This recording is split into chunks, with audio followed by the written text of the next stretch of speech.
भरोसे ही लगता है कि क्लास नहीं आता है। कोई नहीं, आगे बढ़ते हैं हम लोग।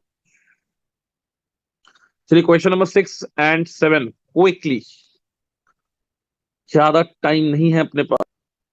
6 का 4D। देखिए साहब, gas liberated on warming a salt with dilute H2O turns a piece of paper dipped in lead acetate into black. It is a confirmatory test for sulfide ion। बिल्कुल, सल्फाइड आयन अपना lead acetate के साथ react करके galena बनाएगा और lead sulphide का colour black होता है। तो पहला वाला स्टेटमेंट ट्रू है और ये कंफर्मेटरी टेस्ट भी है for sulphide ion. Statement 1, the colour of the paper turns black because of the formation of lead sulphide.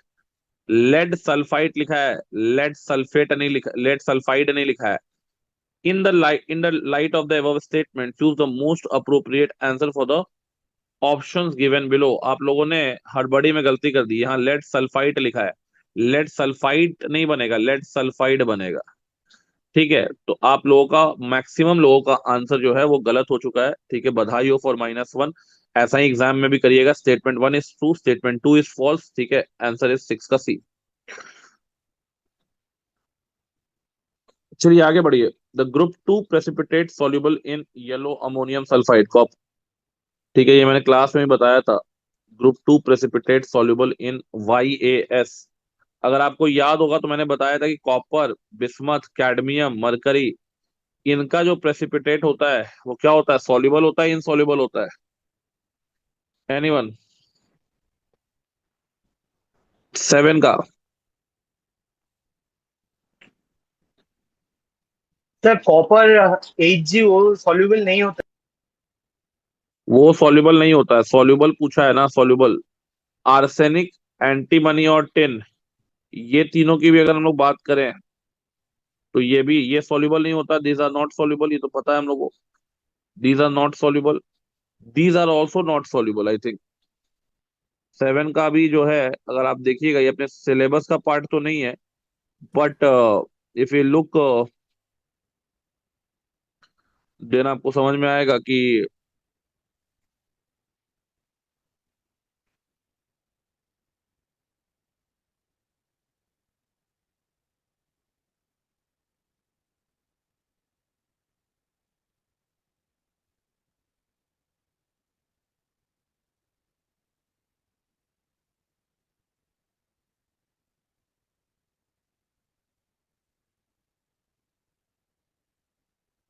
क्या होगा जी। इसका आंसर बताओ जल्दी, फाइनल।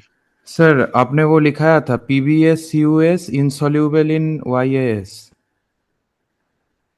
YAS में इनसॉल्युबल था। तो ऐसे हाँ। कुछ कुछ चीजें जो दी है ना आपको, ये आपके सिलेबस का पार्ट नहीं है, बट फिर भी चलो दे दिया है तो आपको पता होना चाहिए, और क्वेश्चन से ही पता कर ले तो कोई दिक्कत नहीं है हम लोगों को। अगर हम लोग बात करें कि सल्फाइड तो खैर बहुत केस में बनता है हमारा, लेकिन कौन कौन सा सल्फाइड जो है वो सॉल्युबल होता है और कौन कौन सा सल्फाइड जो है वो सॉल्युबल नहीं होता है, तो मैं आपको वो लिस्ट भी दे देता हूँ कि जो YaS में इनसॉल्युबल हैं।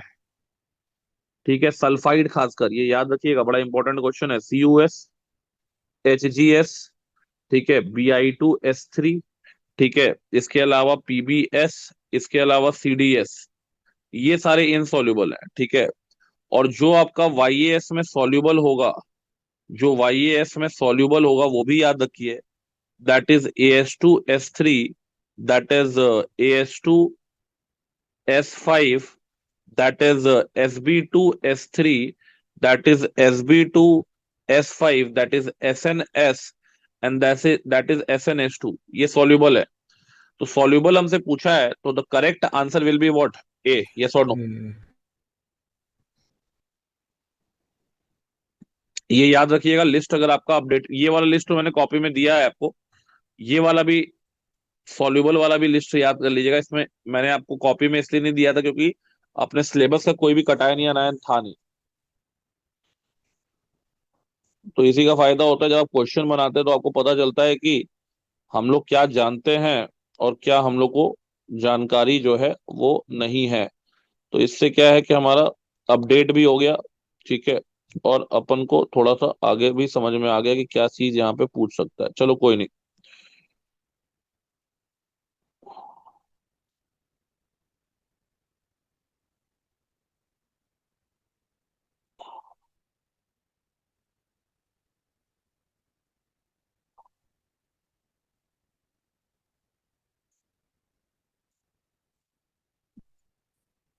ठीक है, सबका डन है, everyone done with this question.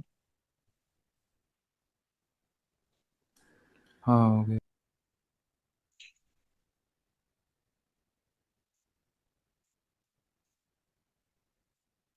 चलिए moving ahead.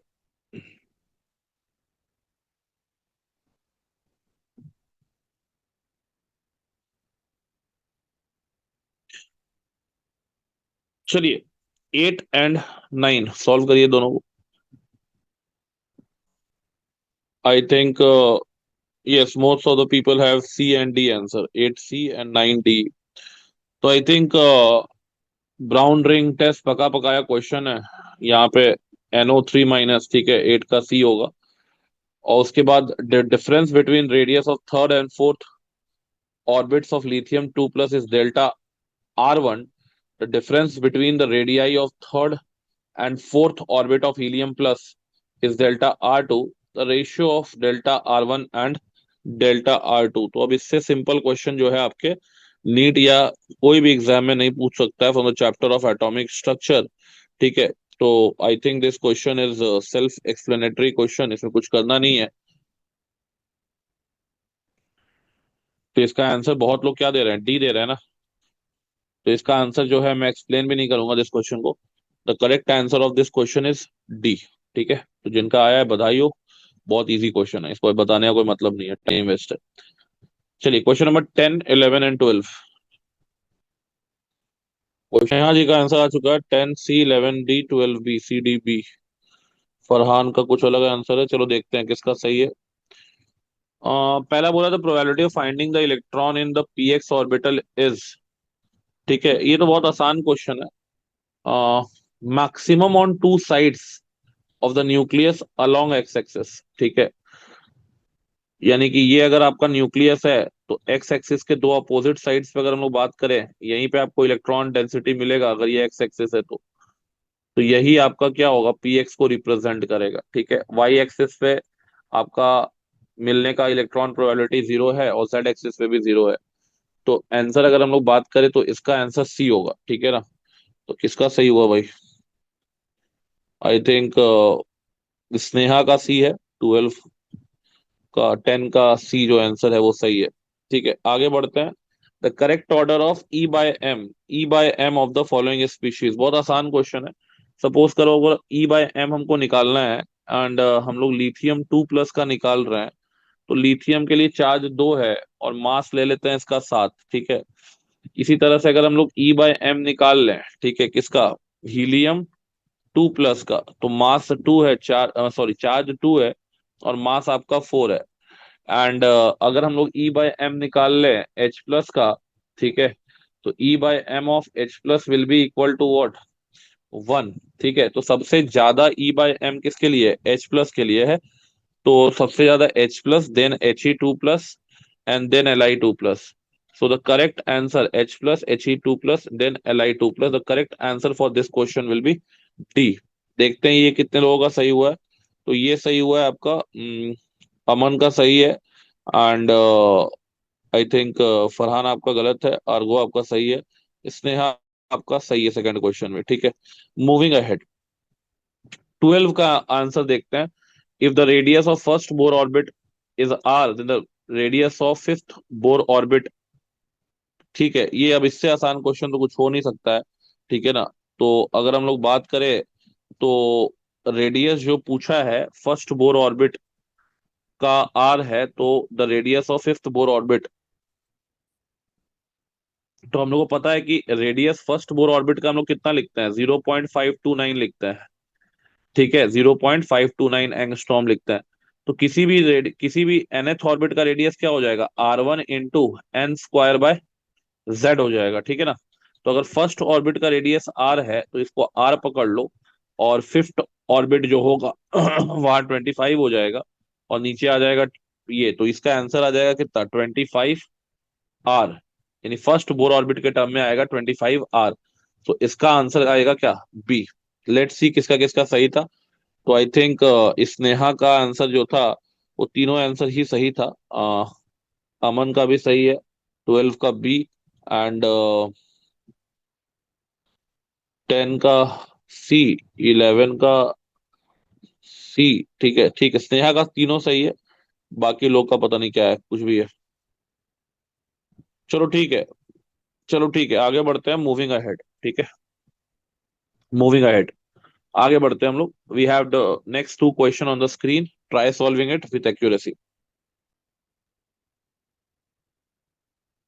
So I think many of the people have tried both question number 13 and question number 14. Let's move to the question number 13.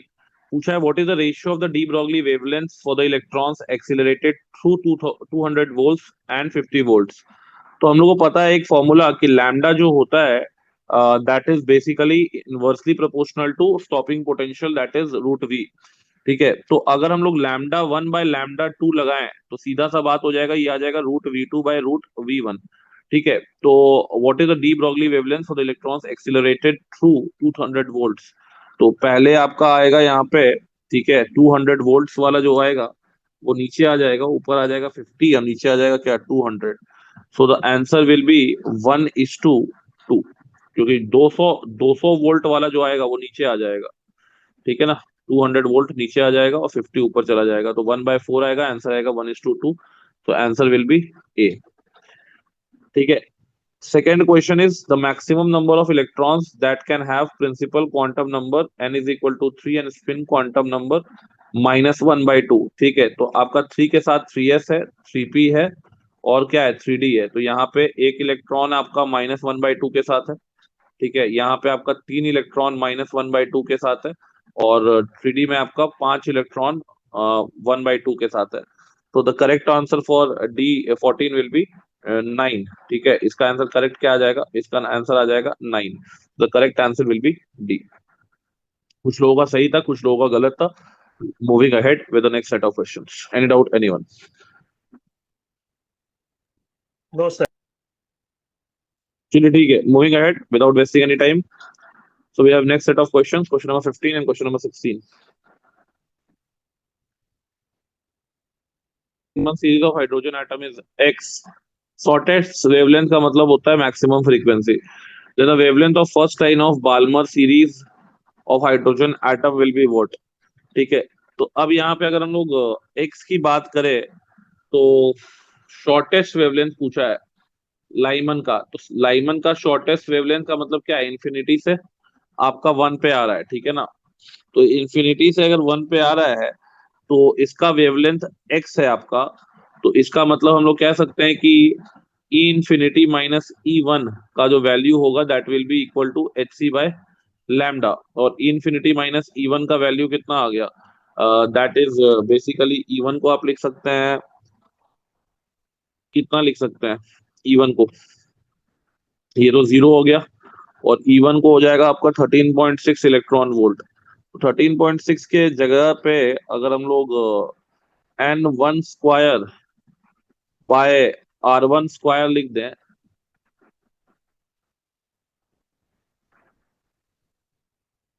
तो कैसा रहेगा जी यहाँ पे।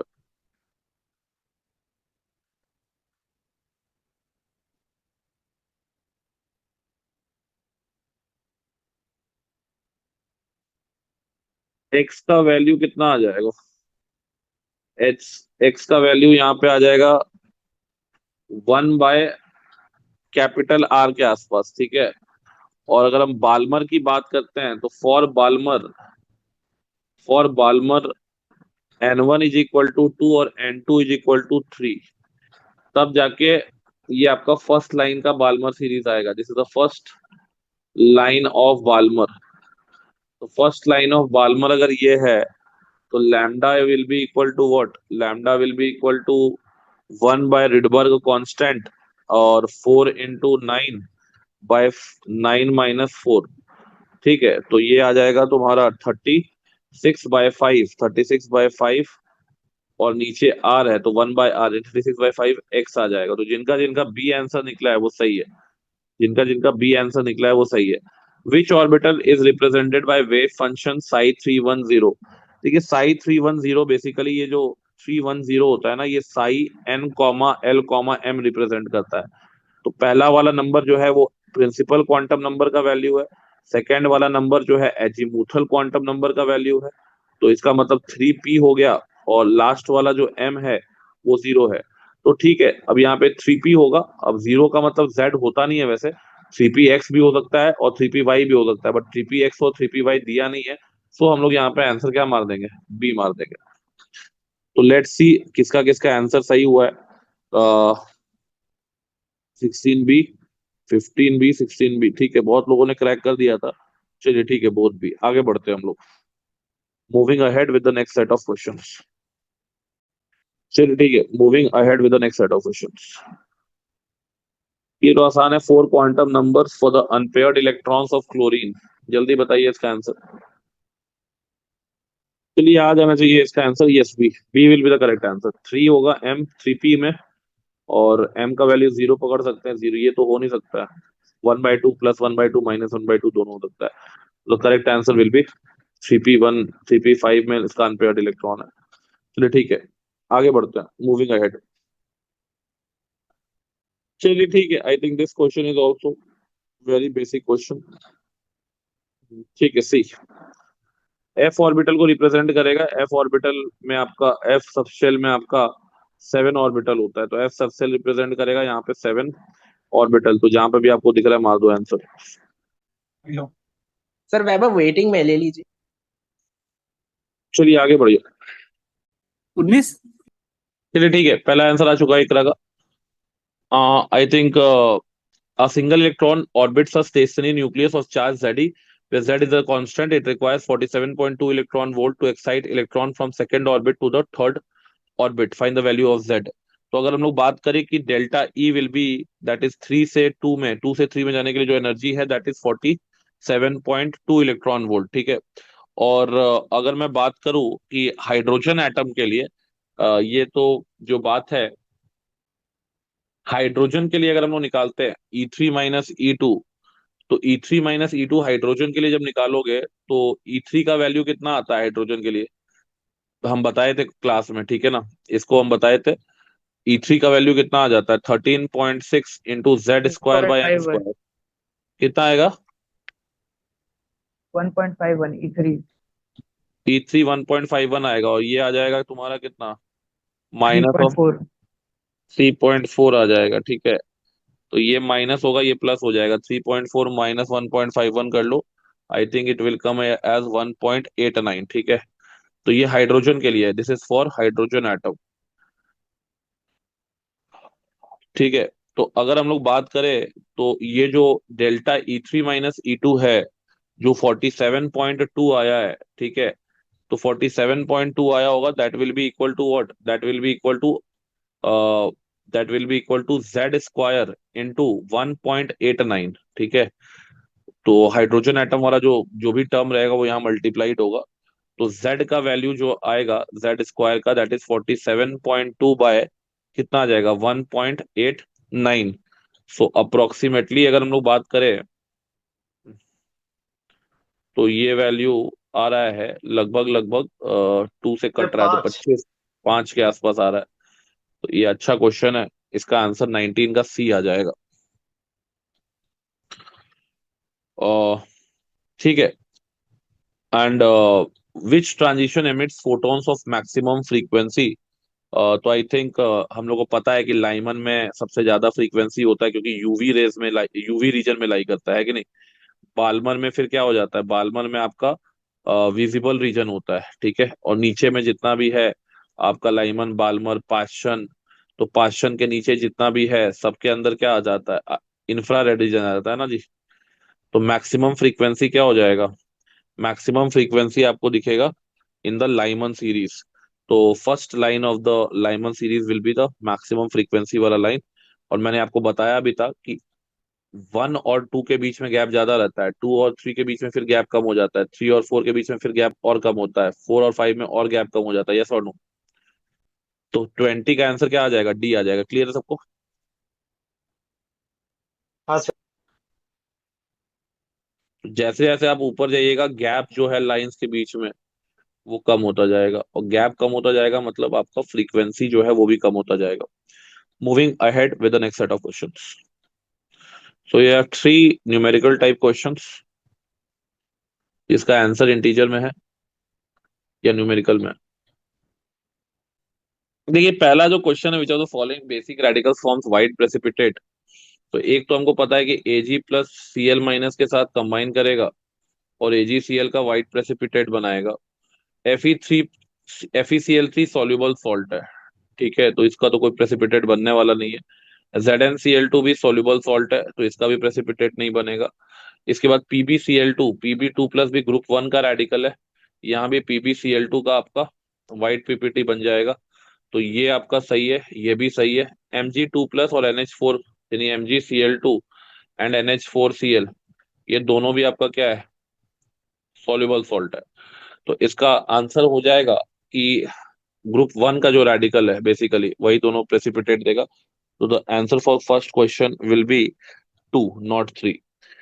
नेक्स्ट पूछा है find the total number of coloured species out of the following, बताइए second का क्या आंसर होगा।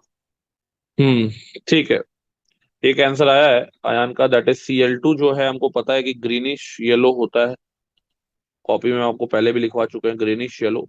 NO2 तो पैरामैग्नेटिक है, ब्राउन है, तो ये तो हमको लोगों को पता होना चाहिए।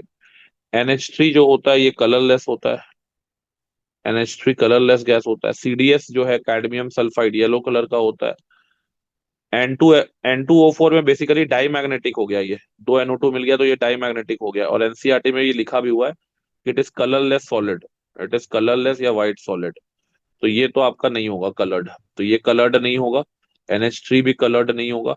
और ये जो है ये वाला कहाँ मिलता था याद है, कॉपर 2 प्लस का जब हम लोग ट्रीटमेंट करते थे, किसके साथ कॉपर 2 का प्लस का ट्रीटमेंट करते थे, पोटेशियम फेरोसाइनाइड के साथ, तो यहाँ पे आपको मैंने ये बताया था कि चॉकलेट ब्राउन कलर का प्रेसिपिटेट मिलता है, Cu2 FeCN6। कलर भी मैंने बताया था कि याद करके रखिएगा, कॉपर में चॉकलेट मिलेगा, चॉकलेट, जब भी चॉकलेट देखना है तो चॉकलेट ब्राउन पीपीटी याद करना है, कॉपर 2 प्लस का डिटेक्शन विद K4FeCN6 याद करना है, तो इसका भी कलर आपका चॉकलेट ब्राउन है। तो 1 2 3 4, तो एक आंसर जो आया है that is 4, this is the correct answer. 3 का आंसर आप लोग क्या दे रहे हैं, in the following how many basic radicals belong to group 4। देखिए ग्रुप 4 की अगर बात करें, NH4 प्लस हमको पता है कि ग्रुप 0 का है, it is from group 0। Al3 plus, ठीक है, ये अगर हम लोग बात करें तो मैंने आपको सारा चीज कॉपी में लिखाया हुआ है, कॉपी अगर आप पढ़ के भी आएंगे बेसिकली तो आपको बता देंगे कि Al3 प्लस थर्ड ग्रुप का है। Zinc 2 plus, magnesium 2 plus and निकल 2 प्लस, ये तीनों के तीनों जो है ये फोर्थ ग्रुप से बिलोंग करेंगे। और कैल्शियम 2 प्लस जो होगा ये बिलोंग करेगा फिफ्थ ग्रुप से, ठीक है, फिफ्थ ग्रुप से बिलोंग करेगा। और लेड 2 प्लस ये फर्स्ट ग्रुप से बिलोंग करेगा, सेकंड ग्रुप में भी लाते हैं तो फर्स्ट ग्रुप और सेकंड ग्रुप से, लेकिन मेजोरिटी से अगर हम लोग बात करें तो फर्स्ट ग्रुप से बिलोंग करता है। तो Al3 प्लस सेकेंड हमसे पूछा है ग्रुप 4 से आपका क्या हो जाएगा, 3 आ जाएगा, zinc 2 plus, manganese 2 plus and Ni 2 plus. जिनको याद है उनके लिए क्वेश्चन केक वॉक है, जिनको नहीं याद है उनके लिए ये क्वेश्चन छूटेगा एग्जाम में, तो नहीं पढ़ोगे तो 100% है कि आपका एग्जाम में छूटेगा, ठीक है, कितना भी चाहे प्रैक्टिस करके जाओ, दिमाग में आपको ग्रुप का लिस्टिंग पता होना चाहिए, ग्रुप रिएजेंट पता होना चाहिए। चलिए moving ahead to the next set of questions. ये भी बढ़िया सवाल है, प्यारा सवाल है, देखते हैं आप लोग क्रैक कर पाते हैं कि नहीं इसको। चलिए देखिए, ये क्वेश्चन जो क्वेश्चन नंबर 4 है, it is a very basic question. Lead nitrate जो है, जब इसको हम लोग हीट करेंगे ना, तो यहाँ पे प्रोडक्ट याद ही रखिएगा, लेड ऑक्साइड बनता है, NO2 बनता है और O2 बनता है। FeNO3 होल ट्वाइस में भी अगर हम लोग हीट करेंगे तो यहाँ पे भी Fe2O3 NO2 और O2 बनेगा। AgNO3, ठीक है, AgNO3 को अगर हम लोग हीट करते हैं, ठीक है ना, तो यहाँ पे AgNO3 ही सिर्फ होगा, AgNO3 होल ट्वाइस नहीं होगा। इसको हीट करेंगे हम लोग तो हम लोग को मिलेगा Ag plus NO2 plus O2। HNO2 को अगर हम लोग हीट करते हैं तो हम लोग को मिलेगा H2O plus NO2 plus O2। LiNO3 को अगर हम लोग हीट करते हैं, एस ब्लॉक में पहले आता था ये, यहाँ पे आपका बेसिकली थोड़ा अलग बिहेवियर शो करता है, ये मैग्नीशियम की तरह डायगोनल रिलेशनशिप शो करता है, Li2O NO2 O2 देता है। और यहीं पे अगर NaNO3 रहेगा ना तो ये नाइट्राइट देगा, NaNO2 प्लस O2। KNO3 भी रहता तो ये आपका KNO2 प्लस O2 देता, मान लीजिए मैग्नीशियम नाइट्रेट रहता, है तो नहीं क्वेश्चन में, मैं अगर रहता तो बता रहा हूँ, यहाँ पे MgO plus NO2 plus O2 बनता। खैर, हमारा इसका आंसर आ जाएगा कितना, NO2 गैस। तो NO2 गैस 1 2 3 और आपका 4, ठीक है, और आपका 5। तो द क्वेश्चन नंबर आंसर 4 का आंसर क्या हो जाएगा, 5। क्वेश्चन नंबर 5 का आंसर क्या दे रहे हैं आप लोग, 5 का 9 दे रहे हो। आई थिंक तुम्हारा जो आंसर है 5 का 9, आयुष, इट इज करेक्ट। पूछ रहा है sum of number of lines obtained in UV visible region of the spectrum. तो लाइमन और बाल्मर का लाइन पूछा है। अगर 6 से हम लोग कहाँ जा रहे हैं, फर्स्ट पे आ रहे हैं, तो सीधी सी बात है कि 6 से 1 पे अगर हम लोग आ रहे हैं, तो हमको अगर बात किया जाए कि 6 से 1 पे अगर हम लोग आ रहे हैं, तो 5 लाइन, 6 से 1, 5 से 1, ठीक है, 4 से 1, 3 से 1, 2 से 1, 5 लाइन मिलेगा किसमें, यूवी में। 4 लाइन मिलेगा किसमें, विजिबल में। 6 से 2, 5 से 2, 4 से 2, 3 से 2, तो 4 विजिबल में मिलेगा। बाकी आपका 3 लाइन, 2 लाइन और 1 लाइन बाकी सीरीज में मिलेंगे आपको, जो कि आपके इंफ्रारेड रीजन में लाई करेंगे। तो ये लाइमन में लाई करेगा और ये आपका बाल्मर में लाई करेगा। तो the correct answer for this question will B 9। Sir 5 वाला और एक बार बोलिए ये। इसमें कुछ नहीं है भैया, लाइन बना लो ना, 1 2 3 4 5 और 6, ठीक है। ये 6 हो गया, ये 5 हो गया, 4 हो गया, 3 हो गया, 2 हो गया, 1 हो गया। 6 से 1 लाइमन, 5 से 1 लाइमन, 4 से 1 लाइमन, 3 से 1 लाइमन, 2 से 1 लाइमन। तो लाइमन में, लाइमन वाला किसमें लाई करता है, यूवी में, ठीक है। इसके बाद आप जोड़ लो किसमें, क्या नाम है, विजिबल में। विजिबल मतलब पास्चन हो गया, बाल्मर हो गया। तो 6 से 2 आ गया, 5 से 2 आ गया, 4 से 2 आ गया, 3 से 2 आ गया, ये सब क्या हो गया, बाल्मर हो गया। तो ये सब किसमें लाई करेगा, ये सब लाई करेगा आपका बाल्मर सीरीज में, ठीक है। बाकी जो लाइमन बाल्मर के बाद आपका पास्चन ब्रैकेट पी फंड आता है, वो तो इंफ्रारेड रीजन में लाई करता है, तो उसको लेने का कोई जरूरत ही नहीं है। क्लियर है सबको ये क्वेश्चन। हाँ सर। चलिए moving ahead with question number, अरे आया ही नहीं क्वेश्चन।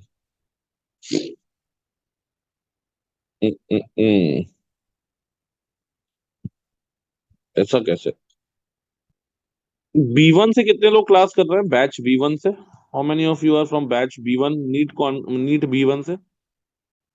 और नीट B3 से कितने लोग हैं? मतलब all people are not from B1 and B1 B3 से कोई नहीं आ रहा है क्लास करने। चलिए, एक दो क्वेश्चन जो आपका यहाँ पे रह गया है, जस्ट अ मिनट, वेट करो वेट करो। चलिए question number 6 and 7। Sir kernel kernel क्या होता है? कर्नल और प्री पेन अल्टीमेट। कर्नल मतलब क्या लास्ट शेल होता है सर, बैलेंस शेल? बताए थे तुम लोगों को हम पहले भी कर्नल, किस चैप्टर में बताए थे, अभी हाल फिलहाल के कोई चैप्टर में बताए थे। कर्नल का मतलब होता है आपका remaining part after removing outer most shell electron. Kernel मतलब कि ये अगर वैलेंस शेल है, तो वैलेंस शेल को छोड़ दो, तो जितना ये अंदर वाला होगा ये सब कर्नल होता है। समझ में आया बात? चलो 6 का आंसर तो पहले दे दो। 6 का आंसर कुछ लोग का आ गया है। Velocity of electron in the ground state of hydrogen atom V है। Velocity of fourth orbit of hydrogen atom is V/x। Find x। Very simple question. Vn will be equal to V1/n कर लीजिए। तो V4 will be equal to V4 by, sorry, V1 by ये आ जाएगा, तो V bye क्या आ जाएगा, V/4 आ जाएगा, तो V/x आ जाएगा। तो x का वैल्यू यहाँ पे क्या आ जाएगा, 4 आ जाएगा। क्लियर है, ये सबका 4 आ गया है, 6 का सबका 4 आ गया है ना? हाँ सर। 7 का आंसर है number of electrons in the penultimate orbit of aluminium is x। Number of electrons in kernel of K is Y. Number of electrons in pre-penultimate orbit of zinc is Z. तो find x plus y plus z। देखिए सबसे पहले इसमें क्या करिए, आप सबसे पहले इसमें क्या करिए, एल्यूमिनियम का इलेक्ट्रॉनिक कॉन्फ़िगरेशन लिख दीजिए। तो 1s2 2s2 2p6 3s2 and 3p1। तो हमको एल्यूमिनियम के केस में बोला है पेन अल्टीमेट। तो पेन अल्टीमेट का मतलब क्या हो गया जी, हमारे पास एक्स का वैल्यू क्या हो जाएगा, एक्स का वैल्यू क्या हो जाएगा, ये पेन अल्टीमेट है ना जी, यस और नो। थर्ड से पहले वाला ये अल्टीमेट हो गया, यस सर, यस। तो ये क्या आ जाएगा, पेन अल्टीमेट हो जाएगा। ठीक है, तो this is penultimate, this is penultimate. तो पेन अल्टीमेट का मतलब होता है n-1 अल्टीमेट, या फिर आउटर मोस्ट जो होता है वो होता है NH सेल। ठीक है, तो इसका x का वैल्यू क्या आ जाएगा, 8 आ जाएगा। क्लियर सबको। हाँ सर। इसके बाद आपका आ गया कर्नल में, पोटेशियम के कर्नल में। तो पोटेशियम का इलेक्ट्रॉनिक कॉन्फ़िगरेशन क्या है, 1s2 2h2 2p6 3h2। ठीक है, इसके बाद 3p6 एंड आपका आ जाएगा 4s1। तो 4s1 को छोड़ दिया जाए, ये इसका वैलेंस सेल है ना, तो ये पूरा क्या हो जाएगा, पोटेशियम के लिए कर्नल हो जाएगा। यस और नो। तो 6 6 12 2 14, 14 और 4 18।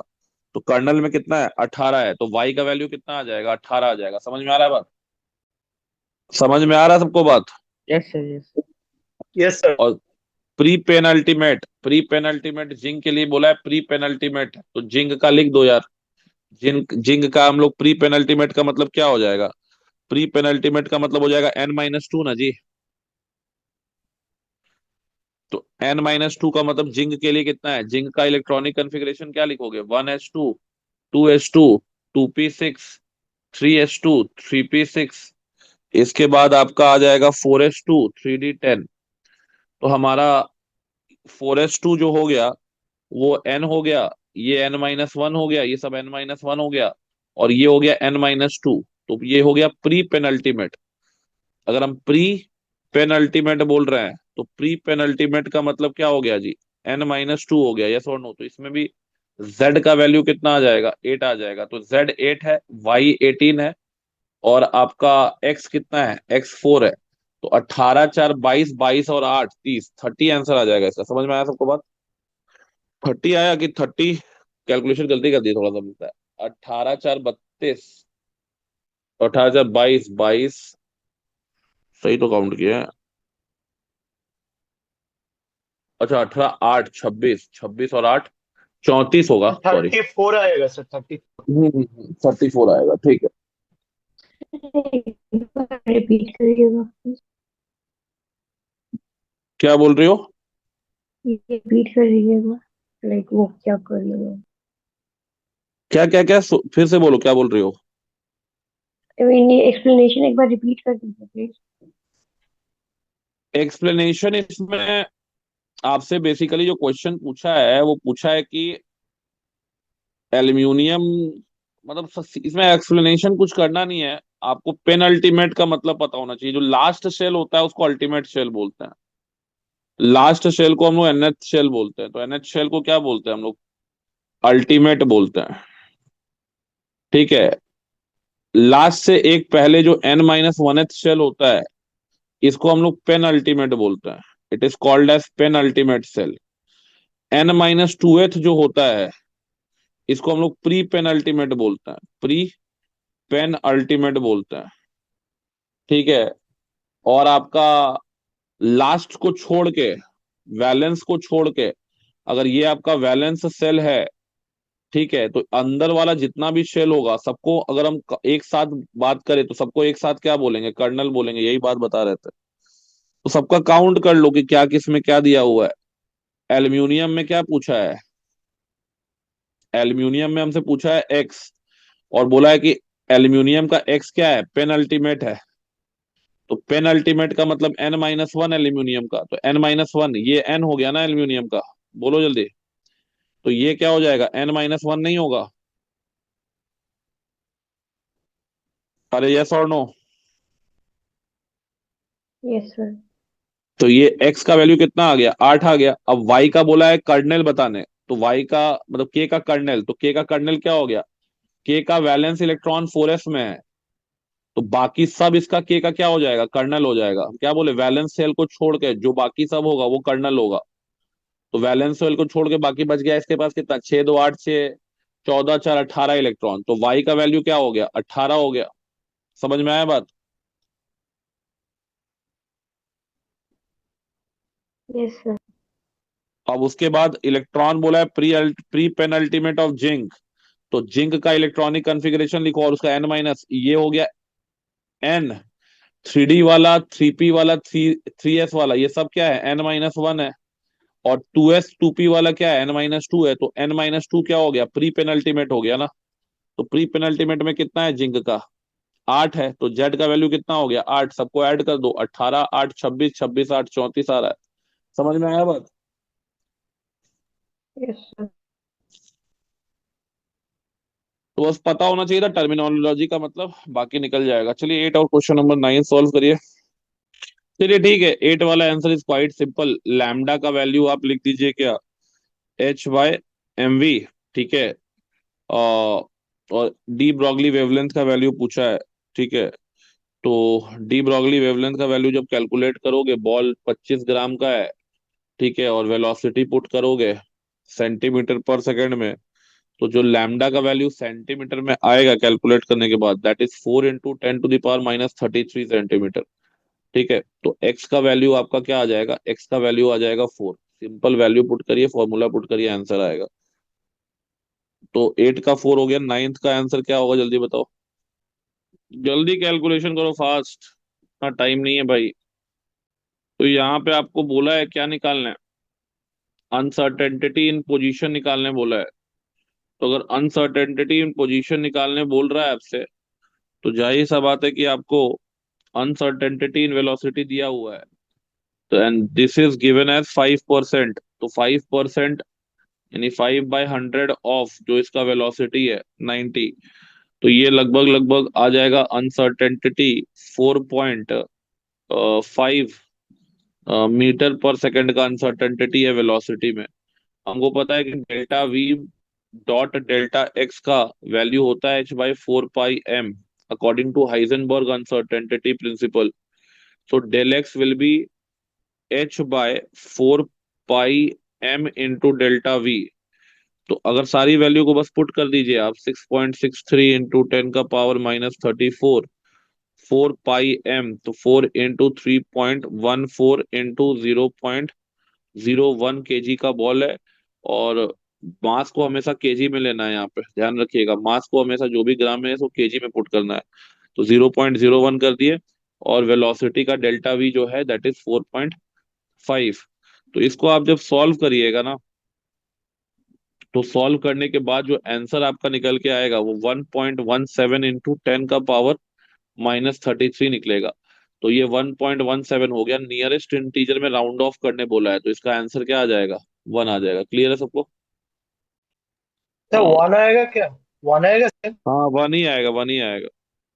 तो ये तो कैलकुलेशन का खाली थोड़ा सा गेम रहता है, जिसका कैलकुलेशन फास्ट है और एक्यूरेट है उसका सही होगा, बाकी लोग का आंसर गलत हो जाएगा। चलिए ठीक है, moving ahead with the next set of question.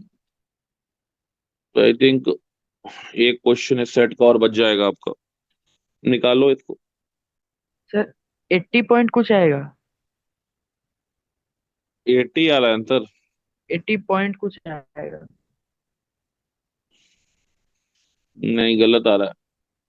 देखो यहाँ पे आपका पूछा है कि लाइट वेवलेंथ 248 नैनोमीटर का एक मेटल सरफेस पे फॉल कर रहा है, जिसका थ्रेशोल्ड एनर्जी 3 इलेक्ट्रॉन वोल्ट है। तो उसका डी ब्रॉगली वेवलेंथ जो इलेक्ट्रॉन एमिट हो रहा है उसका निकालिए नैनोमीटर के अंदर। तो हम लोग को पता है कि काइनेटिक एनर्जी को हम लोग क्या लिखते हैं, hc/लैम्डा लिखते हैं ना।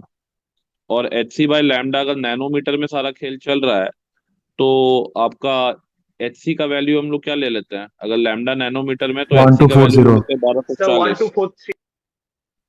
1243। 1240 ही पकड़ लो, कोई दिक्कत नहीं है। लैम्डा का वैल्यू हो जाएगा 248। तो ये जो वैल्यू आएगा ये आएगा आपका फोटोन का एनर्जी, और माइनस आ जाएगा आपका क्या, थ्रेशोल्ड फ्रीक्वेंसी, तो -5 कर देते हैं, तो -5 यहाँ पे अगर कर दे तो ये 3 हो जाएगा। तो ये लगभग लगभग आपका 4 5 के आसपास आ रहा है। हाँ 5 के आसपास आएगा, तो 250, हाँ ठीक है, 5 - 3 के आसपास ये लगभग लगभग आएगा, तो 2 इलेक्ट्रॉन वोल्ट आएगा। तो आपको लैम्डा ई निकालना है, तो लैम्डा ई को वैल्यू आपको पता है, direct formula 2m into kinetic energy. तो यहाँ पे अगर आप पुट करिएगा सारा चीज, एच का वैल्यू एंड ऑल, ठीक है, और मास को केजी में लिख लीजिएगा इलेक्ट्रॉन का, तो यहाँ पे जो आपका आंसर आएगा, that answer after solving will be coming to sir be रुकिए, 9 नैनोमीटर। देख लो मिला के, इसका आंसर 9 आएगा। मास को केजी में लीजिएगा, सब कुछ तो दिया ही हुआ है, पुट करिएगा 9 आएगा। आ रहा है आंसर 9। इतना टाइम क्या लगा रहे हो जी तुम लोग, डायरेक्ट पुट करो वैल्यू। सर 0.9 आ रहा है। देख लो, यही तो सॉल्व करना है आपको। सर वो √150 उससे भी नहीं कर सकते? उसमें √v चाहिए होगा ना, स्टॉपिंग पोटेंशियल चाहिए होगा बात। तो सर हाँ स्टॉपिंग उससे भी पोटेंशियल कर तो सकते हो, काइनेटिक उस, एनर्जी इक्वल टू उससे भी ईवी कर से। सकते हो, उससे भी कर सकते हो, हाँ आंसर तो 9 ही, उससे भी कर नाइन हाँ, पर सकते हो 8 और 9 9। के बीच में ही आ रहा है। 9 ही आएगा, 9 ही आएगा, ठीक है। 8 और 9 के बीच में आ रहा है, हाँ। अब एट एग्जैक्ट पॉइंट 9 फाइव के आना आसपास। मुश्किल है सर। हाँ ठीक 840 है, वोल्ट में कुछ तो 8.8 ऐसा या है। 8.9 हाँ, के आसपास वैसे ही आएगा। कुछ है, वैसे ही ठीक है कुछ आ चलिए, रहा है। ठीक है, इसका वैल्यू 9 पुट करेंगे आप लोग, चलो ठीक है। कल तुम लोग का क्या है, टेस्ट वेस्ट है क्या इसको? यूआरटीएस। ठीक है, तब आज का क्लास यहीं पे छोड़ते हैं, हम लोग को टेस्ट का भी तैयारी करना है, तैयारी करो, ठीक है, थोड़ा टेस्ट के लिए भी पढ़िए।